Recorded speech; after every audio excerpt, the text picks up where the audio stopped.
नमस्कार दर्शकों, आप देख रहे हैं प्राइम इंडिया न्यूज। मैं हूं आपके साथ कोमल भंडारी। आइए देखते हैं ये बड़ी खबर। इन दिनों अयोध्या में राम मंदिर की चर्चा से दूर देश दुनिया में एक घटना सुर्खियां बटोर रही है और वह है 14 जनवरी से शुरू हुई भारत जोड़ो न्याय यात्रा, जिसके शीर्ष पर राहुल गांधी है। भारत को पूर्व से लेकर पश्चिम तक पार कर रही है 6,713 किलोमीटर की यह यात्रा, जो ज्यादातर बस द्वारा की जा रही है, 16 राज्यों से होकर गुजरेगी, जिसमें सभी के लिए न्याय का संदेश होगा। अयोध्या की घटनाएं नई दिल्ली की सत्तावादी सांप्रदायिक पुरुषवादी शक्ति के एकीकरण का प्रतीक है। क्या न्याय की दृष्टि को बढ़ावा देकर भारत जोड़ो न्याय यात्रा इसका प्रतिकार कर सकती है, जिसमें लोकतंत्र की गहरी धारणाएं और जमीनी धारणाएं शामिल है? यह सवाल आगामी चुनावों में पड़ने वाले तत्काल प्रभाव से कहीं आगे जाता है। न केवल भाजपा के दिमाग घुमा देने वाला संचार और वित्तीय दबदबे के कारण, बल्कि इसलिए भी हमें धारणा से परे जाने की जरूरत है कि लोकतंत्र केवल चुनाव और राजनीतिक दलों तक सीमित है।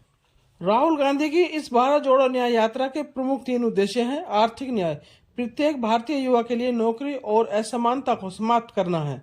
सामाजिक न्याय, निर्णय लेने, एकता और सद्भाव के हाशिए पर रहने वाले भारतीयों की भागीदारी। और तीसरा है राजनीतिक न्याय, जो कि सभी भारतीयों के लिए गरिमा और सम्मान के संवैधानिक मूल्यों को बढ़ावा देना है। वर्तमान भारतीय संदर्भ में यह महत्वपूर्ण उद्देश्य है। आजीविका का गंभीर संकट है।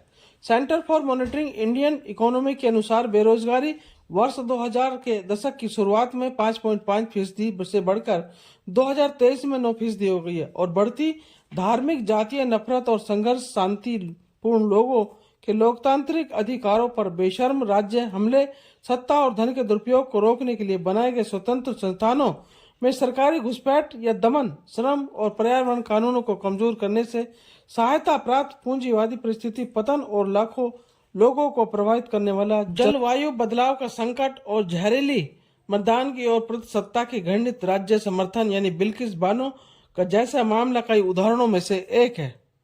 यह प्रतीकात्मक रूप से उचित है कि भारत जोड़ो न्याय यात्रा की शुरुआत मणिपुर से चल रहे जातीय संघर्ष और केंद्र सरकार द्वारा इसकी चौंकाने वाली उपेक्षा को देखते हुए हुई।